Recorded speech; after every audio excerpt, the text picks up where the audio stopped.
যখন জুমার দিন আসে, এই জুমার দিনে যদি কোনো ব্যক্তি সকাল সকাল গোসল করে, আর্লি মর্নিং গোসল করে, গোসল করার পরে তার উত্তম পোশাকটা পরিধান করে আর গোসলটা করে ফরজ গোসলের মতো, আতর সুগন্ধি খুশবু তার সামর্থ্য অনুযায়ী ব্যবহার করে, এরপরে পায়ে হেঁটে হেঁটে মসজিদে আসে, বাহনে চড়ে নয়, পায়ে হেঁটে হেঁটে।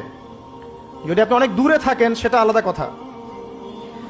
এবং ইমামের কাছাকাছি বসে, মসজিদে আসার পরে যতটুকু সম্ভব হয় সুন্নত পড়ে নিল, নফল পড়ে নিল, এরপর ইমামের কাছাকাছি এসে বসলো, ইমামের খুতবা শ্রবণ করে মনোযোগের সাথে। খুতবা শ্রবণ করার সময় কাউকে কষ্ট দেয় না। কাউকে কষ্ট দেয় না মানে হচ্ছে যে কেউ কথা বললে তাকে এতটুকু বলে না যে তুমি চুপ করো, কোনো কষ্ট দেয় না। ইমামের খুতবা শ্রবণ করে, নামাজ পড়ে